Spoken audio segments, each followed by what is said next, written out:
घर में रह के पढ़ा था, कभी माँ बहन सब तो भोजन बनाने के लिए सिखाई नहीं। कॉलेज में गया तो मेस में खाता था। और गुरु महाराज पूछते भोजन बनाना जानते हो? तो मैंने कहा जी नहीं। कहा तब तुम बाबा जी नहीं बनोगे। डर गए तो गए संशयी महाराज के पास। हुजूर ये कौन थर्मामीटर है कि जो भोजन बनेगा वही बाबा जी बनेगा? क्या हुआ? का गुरु महाराज बोले कि भोजन बनाना नहीं जानते हो तो बाबा जी नहीं बनो। बाबा हंसने लगे।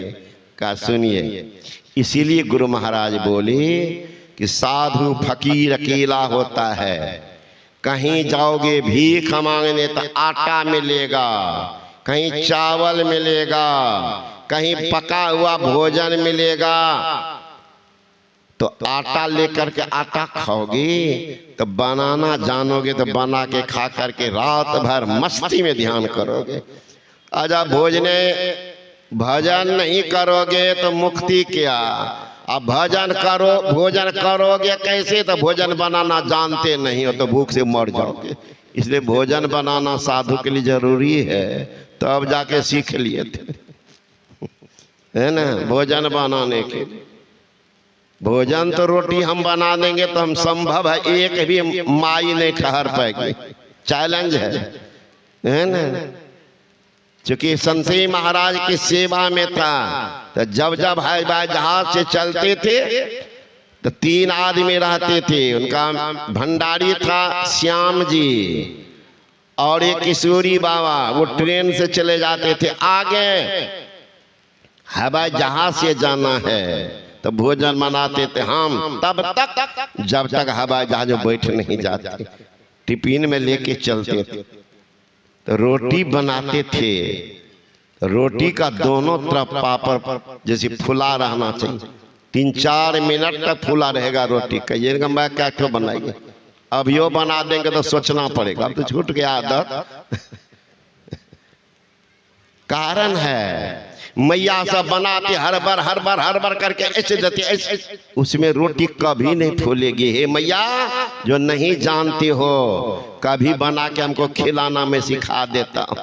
पहले आटा को खूब मलो पहले मन से, और उसके बाद रोटी को बेलो। अब बेल करके तावा पर दो, तुरंत तावा पर से उल्टा कुछ पार दो, फिर उल्टा। वो जो रोटी फूलेगी 3 मिनट और 5 मिनट वैसे फुला हुआ ही रहेगी। ये तटपट क्या कहते रोटी को ससार देती है तावा पर। बाबा पक गल से रोटी और जला देती है। कहती पकड़ जल रहा तो पपरा जल गया। कितने तो रोटी फूल ही रहा है, बढ़िया से दी नहीं तो बीचे में पंचर होकर हवा निकल जाता। रोटी फूलेगी, रोटी जलेगी, फूलेगी नहीं जलेगी। तो पहले पंचर हो गया। उसी तरह से बाबा जी सब भी या बाबू सब भी अगर बीचे में पंचर होंगे तो पपड़ी कैसे ब्रह्मांड में कैसे ले जाएंगे? रोटी फूलेगी किस पर? बीच में वाष्प पर होता है तो वाष्प भी वो पपड़ी को उठा करके रखता है। वाष्प उसी तरह से ब्रह्मचर्य रूपी वाष्प जिनके पास है वो ब्रह्म रंध्र में प्रवेश करेगा। और जिनका पंचर है रोजे ढोंग कीजिए बैठ करके, है ना, हड्डी घिसाएगी, परमात्मा का धाम कब जाएंगे?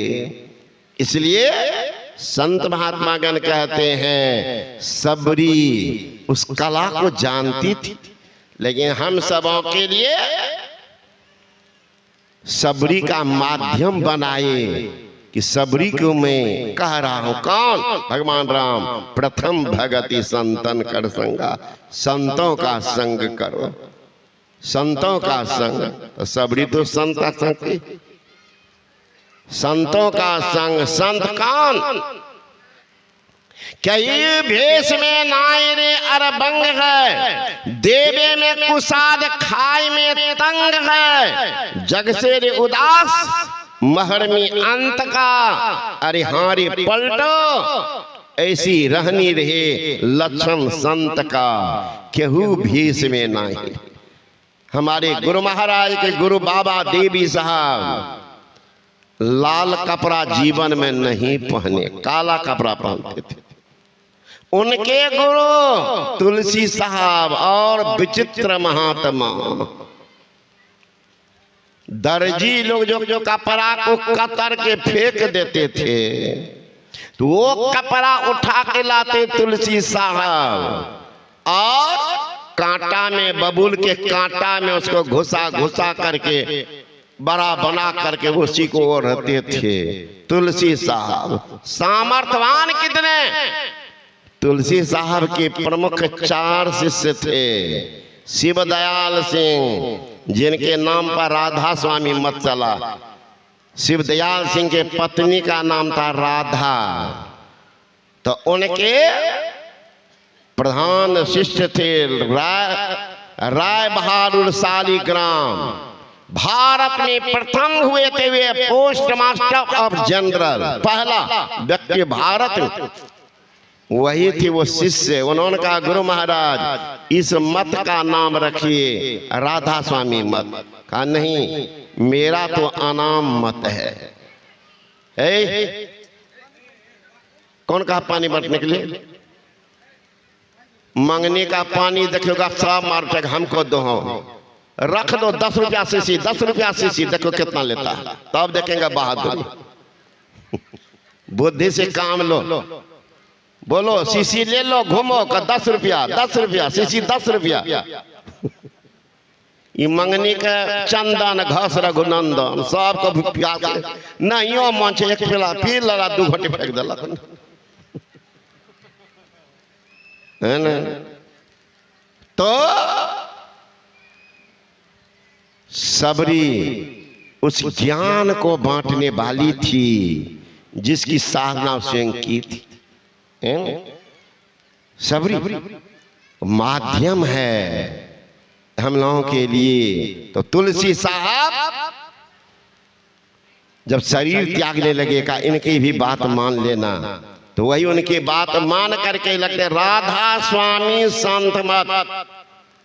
और दूसरा उनका शिष्य बाबा देवी साहब, तीसरा थे गिरधारी स्वामी, चौथा शिष्य थे सूर स्वामी सूरदास जनमान। एक बार सुबह का सत्संग प्रारंभ हुआ, भजन कीर्तन चल रहा था, स्तुति का समय है। तुलसी साहब कहते हैं आज गिरधारी कहाँ गया, पाठ करना है। गया कहाँ? सूरदास बैठा हुआ। कहते गुरु महाराज बाहर के आगंतुक लोग आए हुए हैं, गिरधारी जी उन्हीं की सेवा में लगे हुए। तुलसी साहब ने कहा तुम बैठ करके बात बना रहे हो, जब वो सेवा में है तो तुमको तो पाठ करना चाहिए। हाथ जोड़ लिया, आंख में आंसू आई। गुरु महाराज मैं तो जन्म का अंधा हूँ, अक्षर का ज्ञान नहीं है, मैं पाठ कैसे, पुस्तक कैसे पढ़ सकता। का किसने कहा तुम अंधा हो? कौन का अंधा है? उठाओ तो किताब। जो ही किताब सूरदास ने हाथ में लिया, आंख में रोशनी आगे पढ़ना शुरू कर। अनपढ़ सूर स्वामी आंख ला दिया। कौन? वही बबूल के कांटा का आवरण लेने वाला, सिलाई कपड़ा, एक भी चहक महक वाला कपड़ा। तुलसी साहब भिक्षाटन करते थे, जबकि पेशवा खानदान के थे। कल उनका राजगद्दी होने वाला है। बैठ करके सोचने लगा इस झंझट में कौन पड़े, दिन रात प्रजा के पास मुंह को जलाते रहना, ये काम ठीक नहीं। निकल गए, रातें में भाग गए। अब किनको हो? तब उनके छोटे भाई को राजा बना दिए थे। नहीं तो पहले था राजा का बेटा राजा बनेगा, बड़ा लड़का। तो सबरी है, कहते संत का संग। वो संत भेष कैसा हो पर ऊंचा जिसका ख्याल है, दीन बाहर से दिखे भीतर से मालो माल है। कोई कहता भिक्षु है, कोई के कंगाल है, पर गुदरी पहने हुआ गुदरी का लाल है। भिक्षु शब्द है, यह गीता नाम भिक्षु की वाणी है, हरिद्वार में रहने वाले भिक्षु। क्यों भेष में ना, भेष कैसा हो ऊंचा जिसका ख्याल है, जो दिन रात पिंड के ब्रह्मांड के बात को सोचता। बाहर से तो दीन गरीब है, बाहर से दीन है, लेकिन भीतर से मालो माल है। कोई कहता भिक्षु है, कोई के कंगाल है, पर गुदरी पहनी हुई गुदरी का लाल है ना।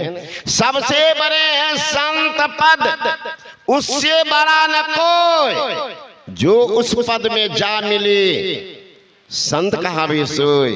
विषय वासना है नहीं, पाप का किया है अंत, 84 चक्कर मिटे ताको कहिए संत। बाबा शाही स्वामी महाराज कहते वो है संत, कहते उनका संग करो।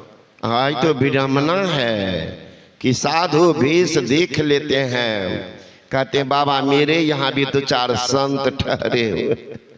कितना उच्च शब्द है संत पद। साधु है, महात्मा है, तपस्वी है, संत नहीं।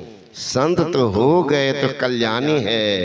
भिद्यते हृदय ग्रंथिस् छिद्यन्ते सर्व संशयाः, क्षीयन्ते चास कर्माणि तस्मिन् से पराबरे।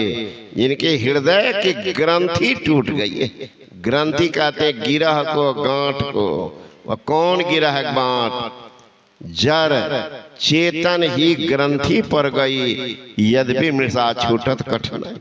जड़ चेतन का जो गांठ है, यही है बंधन। जो जड़ से चेतन को फुटा लेते हैं वही संत कहलाता। ऐसे संत का अगर संग हो, कुछ न कुछ देख करके ही छोड़ेंगे। ऐसे संत कर्ज लेकर के नहीं जाते हैं, कर्ज लेकर कुछ देख करके ही जाएंगे। संत का संग होता।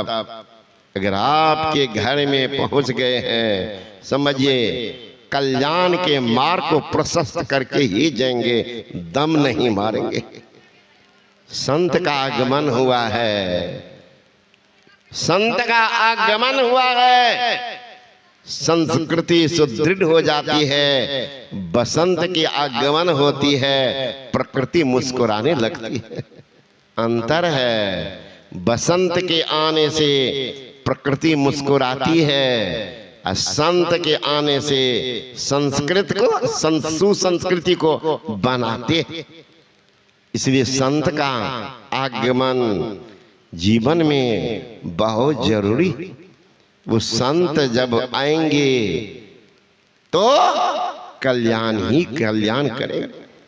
संत नहीं है बनावटी संत, बनावटी भक्ति कल्याण नहीं करते, कुछ न कुछ नुकसान करके ही छोड़ते। दिखावटी भक्ति करने वाली की क्या दुर्दशा होती सुन लीजिए हमारे भाई बहन सब।